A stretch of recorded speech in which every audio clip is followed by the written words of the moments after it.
Hi there, my name is Sean and I'm from Counting What Counts. And today we are going to be talking about the dimensions interpretation tool.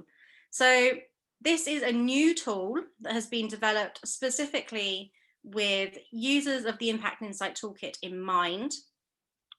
And the idea is that it has been designed to help frame the results that you get to your evaluations.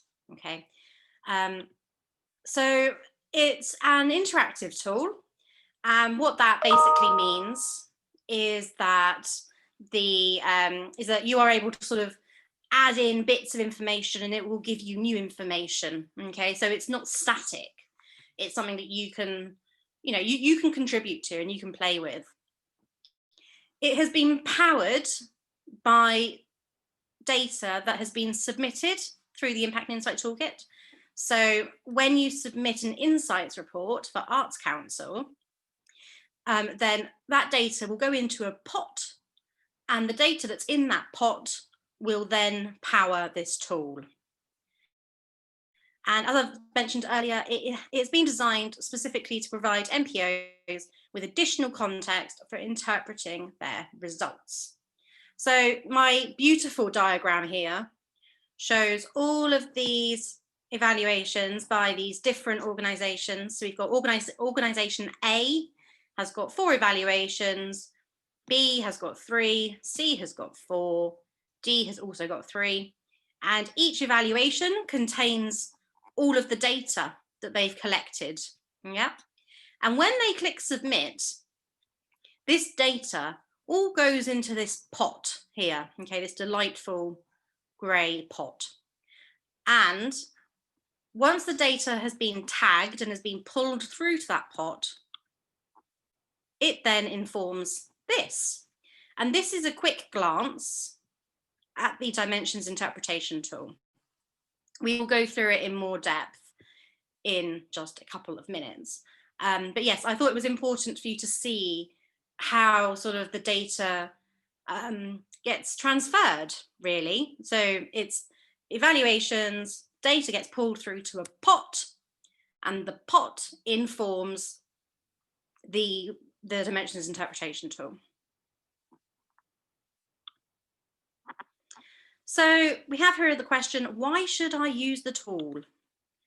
So we've got 2 main points there.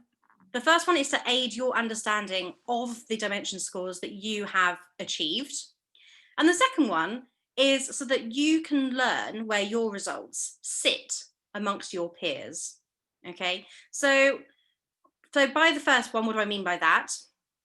Well, I think sometimes it is very easy to just focus on our one evaluation and to sort of go, oh, so this dimension has scored 0.8 or 80, depending on, how you're looking at it. And another dimension has only scored 50 or 0.5. And you might think, oh gosh, I did really badly on that particular dimension.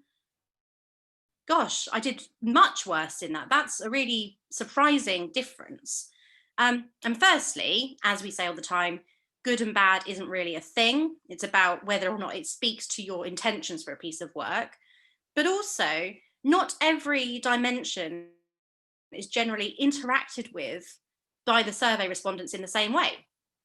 So it might be that the dimension that you got 0.5 in is normally scored by people at 0.4. And so if you look at it in that context, your 0.5 is a really high flying score. But of course, you wouldn't know that. So that's where this has come from. It's come from sort of trying to provide you with the additional information about what your peers are doing, what they're achieving, so that you can understand more about what your dimension results mean.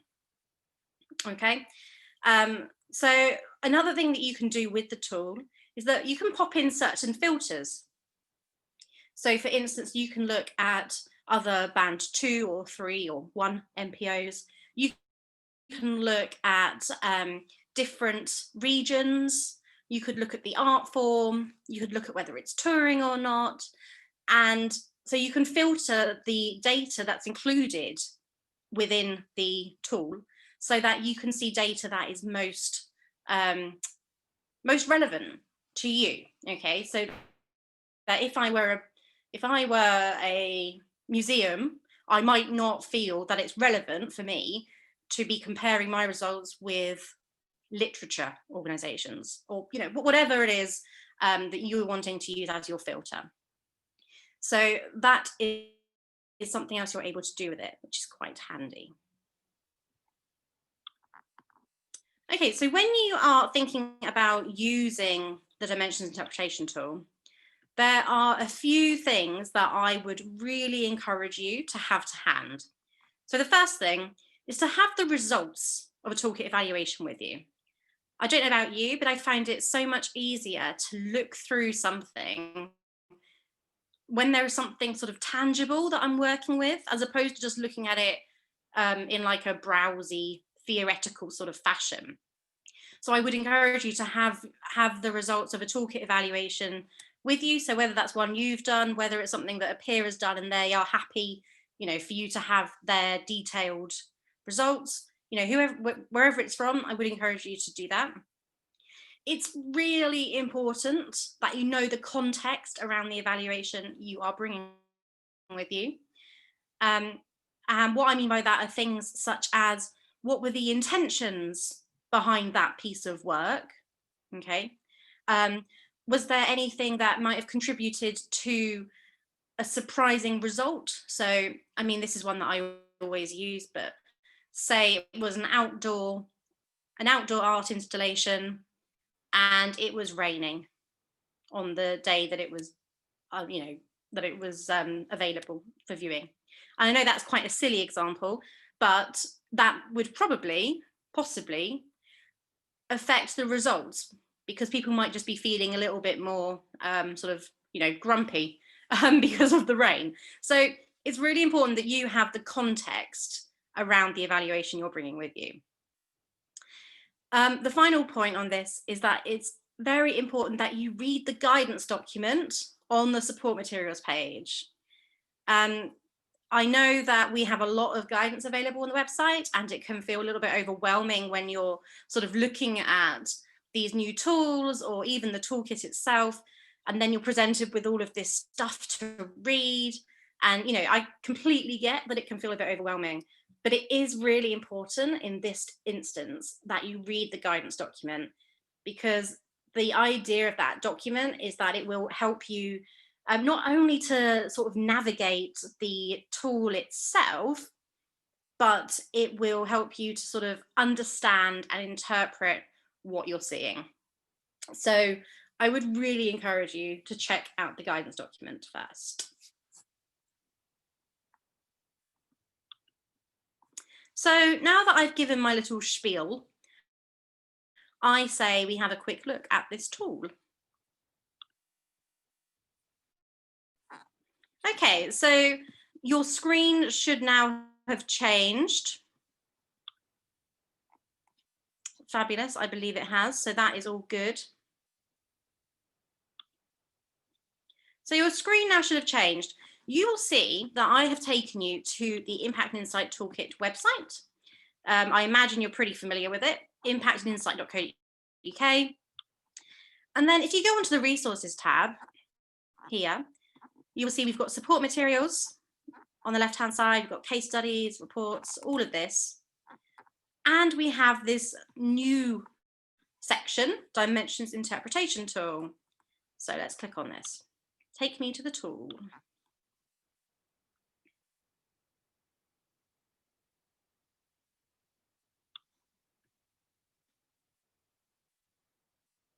Lovely. So here we are.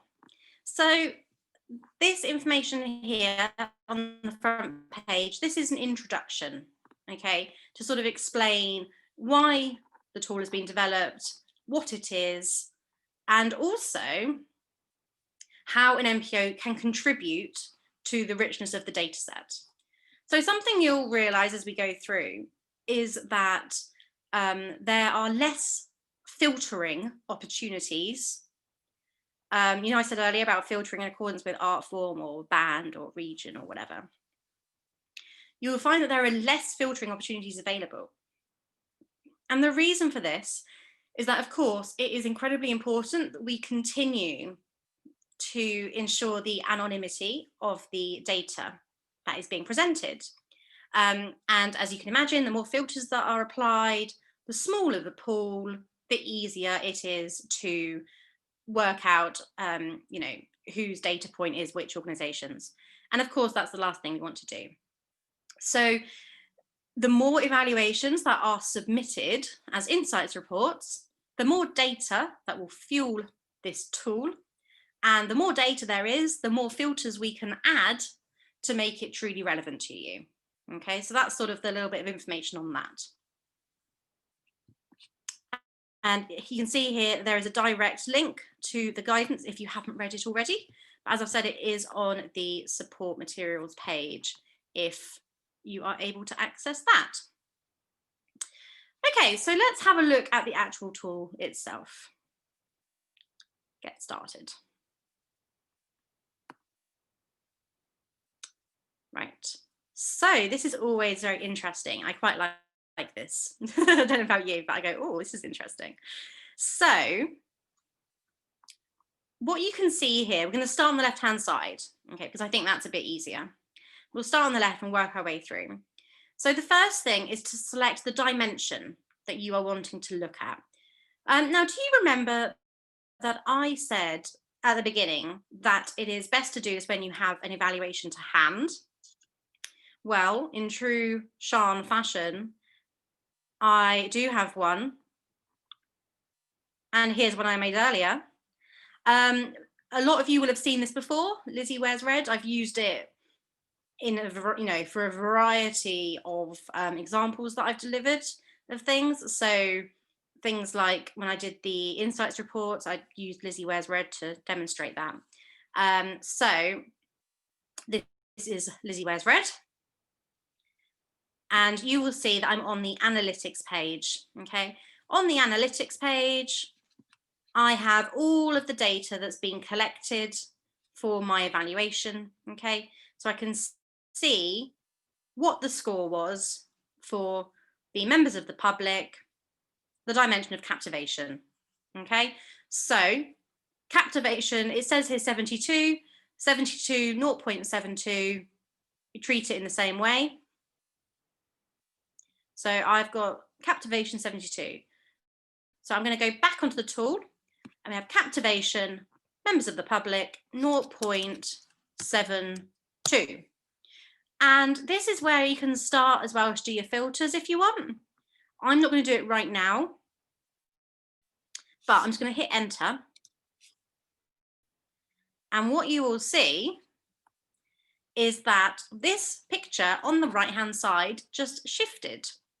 Now, the reason that it's shifted is because it is moving to show you where the result that you've entered sits, okay, within the graph.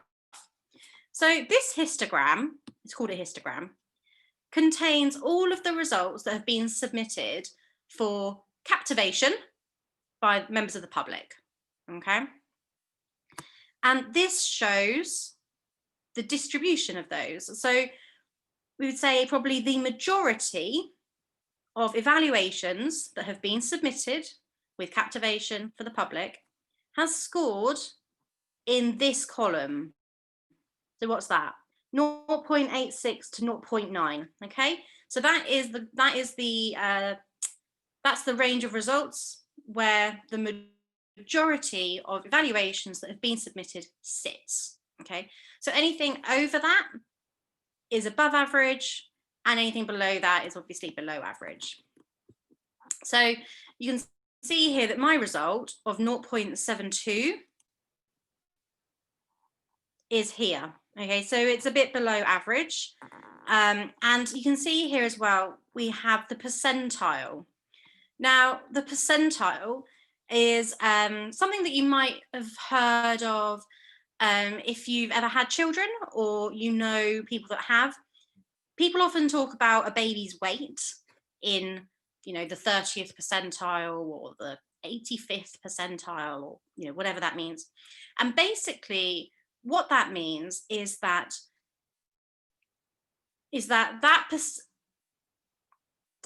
the percentage of babies that were born, your baby was sort of in the 9th percent. Okay, so it was like 9 stages along. So 8% of babies were less than what your baby weighed. Okay, so that's what I would say here, is that 8% of evaluations got a lower score than what I got. Okay, so, and you can see down here how many survey responses it's comparing, how many evaluations are in there for comparison, and also how many NPOs are in there for comparison. As you can imagine, the more data that gets plugged into this, then the more evaluations there are, the more NPOs there are, and it all gets much richer, much richer. So I'm in the 9th percentile, as I've just told you. So like I say, that means 8% of submitted evaluations are below me. Now I can filter. I've got NPO properties, and then I've also got evaluation properties. Now, because of the reduced amount of data in the system, I'm unable at the moment to activate both. Okay, so I can choose, do I want to filter by evaluation properties or by NPO properties? I'm going to go for NPO for a minute. So for those of you that don't know, Lizzie Wears Red was a piece of theatre, and it was performed in Brighton. So I'm actually going to go art form. I'm going to choose theatre. Okay. And now that we've added that filter in, you will see that this graph has shifted again. The picture has changed. And now we're in the 6th percentile. Okay. So actually, we've actually gone a bit lower in our art form. So this now means that 5% of theatre evaluations submitted scored lower. Okay, so the idea of this is that you can see where you sit in comparison to your peers. All right, now obviously this has to be really handled with care, which is made very clear in the guidance that is available on the website. So this is why I say that you absolutely must approach this tool with the context of that event, that evaluation. Okay, there's no real point going into it blindly, because you wouldn't really know what you're looking at. So that's what you really need, is to have that context when you go into it. It's also really important to know that this result will only mean to you what it means to you. For instance, let's just say that my event, Lizzie Wears Red, I had absolutely no intention of it being captivating in the slightest. All right, not in the slightest. Then I might not mind that I'm in the 6th percentile. I might be like, do you know what? I mean, I great, but I don't really care, because that wasn't the aim of my work. Okay, it might be that I had a challenge result also of 0.72, let's just say hypothetically, and it might be that, and in fact, let's just test that now. We change the dimension, say it's still 0.72, but we're going to go for the challenge dimension instead. Aha, we can see here it's shifted again, and now I'm in the 29th percentile. So 28% are below me. So you can see that actually the dimension challenge is harder to get a higher score for. I hope that makes sense. So if this were a real event, and if I actually, had thought I wanted to be more challenging than captivating, I've done pretty well on that. That this graph proves the point that my work in the context of other theatre organisations was more challenging than it was captivating, even though actually the figure 0.72 was the same. It means something a bit different. So that is really worth remembering, that the percentile and the picture of the histogram, it only means what it really means to you. Okay, you have to choose what is important for you and for your organization and for your, for your development. It's so context specific. So like we said at the beginning, the tool has been designed specifically with NPOs in mind, because you will see that the dimensions that it talks about are the core dimensions that Arts Council asks you to use. You are actually able to also filter to use the peer results as well. So again, let's say that I'm sticking with 0.72 for theatre, but instead of it being members of the public, it's going to be my peer. And you can see again that picture has now really shifted. Yeah, I'm in the 32nd percentile, so I'm doing a bit, I'm having a higher challenge level than others are in my art form again. So 31% are below me. And this picture shows how much spread out the results are. Do you remember when we did when we did captivation for the public? It was like a really sort of steep curve like this, like a really squished N. It went like this. So that shows that the majority of the results are quite close together, really. That they're not very spread out. People tend to feel quite similarly about that type of work. Here we can see that peer reviewers are much more spread out. Yeah, they're much more spread out. So what does that say about the peers? I mean, it could be that peers generally are more critical than members of the public. Peers bringing in their own sort of expertise and background and knowledge. They might be sort of judging things a little bit differently. So again, it's worth keeping that in mind, and just considering the context and what that means to you. And I know I've repeated that a few times, but that's because it's really important, that this is all about you deciding what's important for you. And no one's going to tell you what is important and what isn't. It's down to you to decide that. So let's go back to my Lizzie Wears Red. Here we go. So let's see a different one. So that was captivation that I used. Let's have a look at this one over here, relevance. So 79. Relevance got a score of 79, 0.79. So let's pop it in here.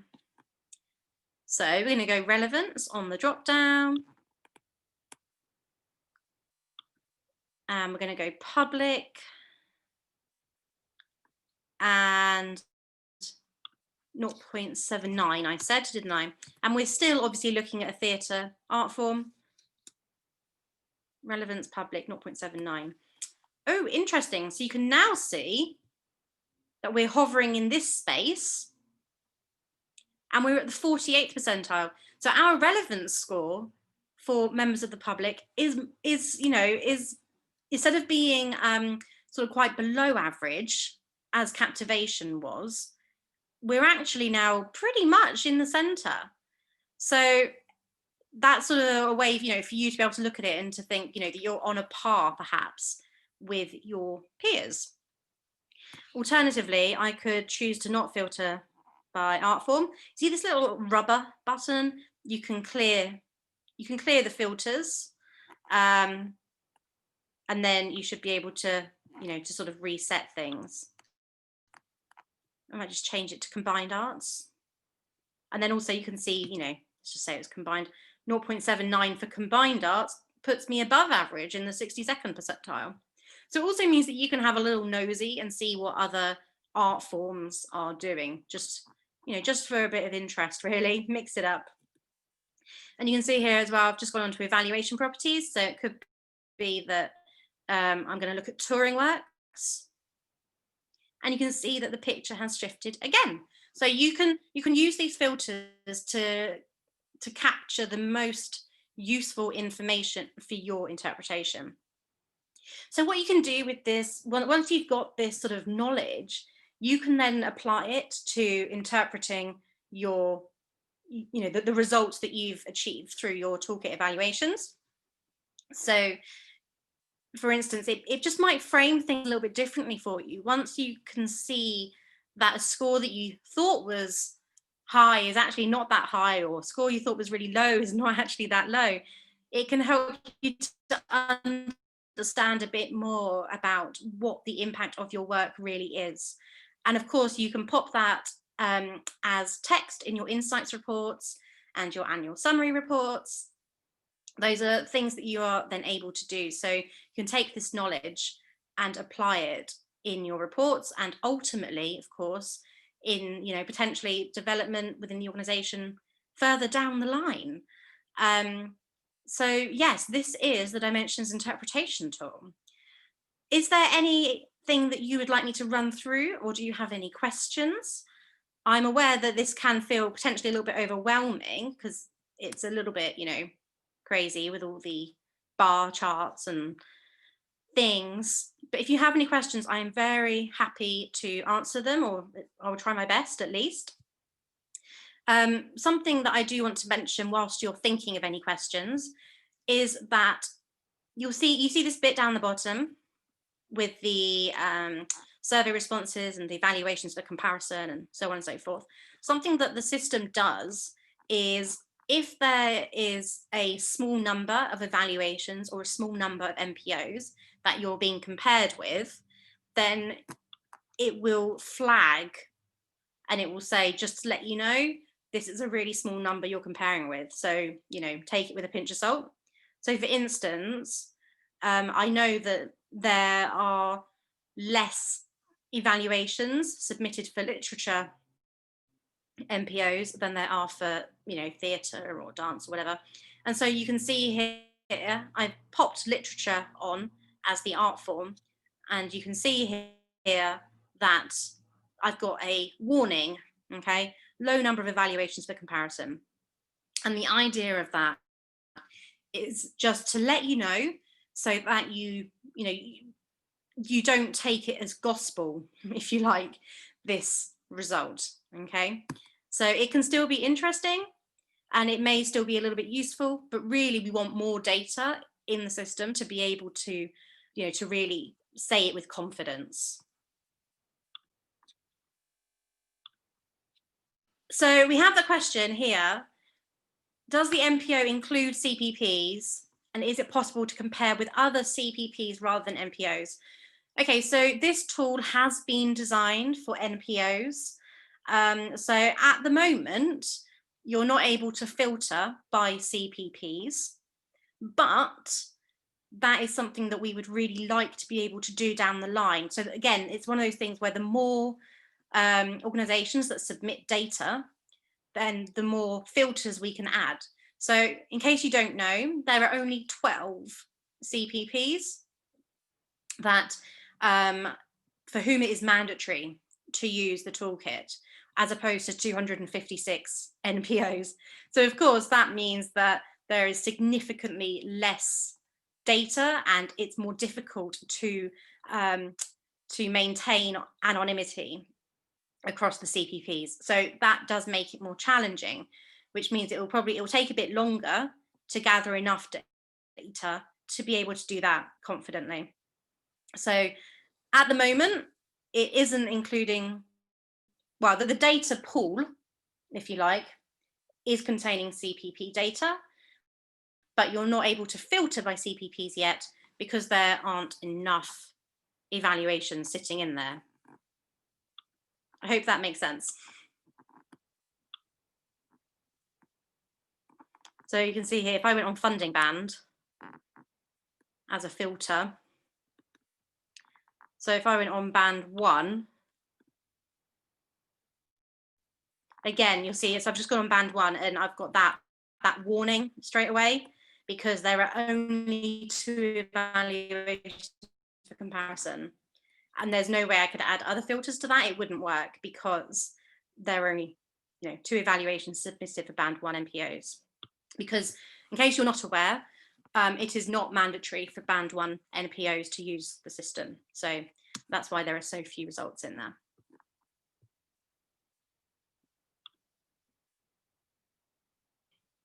Oh, so Sarah's got a question here. Does this tool have a different login to the toolkit? No, Sarah. In actual fact, there is no login required. The whole thing is publicly accessible. Okay, so you can see it was just on the Impact Insight Toolkit website, resources, and then take me to the tool. So there is no login required to access this data. However, as I mentioned earlier, it wouldn't really be that useful for a member of the public to do this. And also, of course, they can't filter to the extent where it's no longer anonymous. Okay, we've worked really hard to ensure that things can't be sort of gone down to such granular detail that an organization can be identified. But yes, it's publicly available on the resources page. It says, take me to the tool. So you can check it out there. And no worries, Sarah, it's not a silly question. Not at all.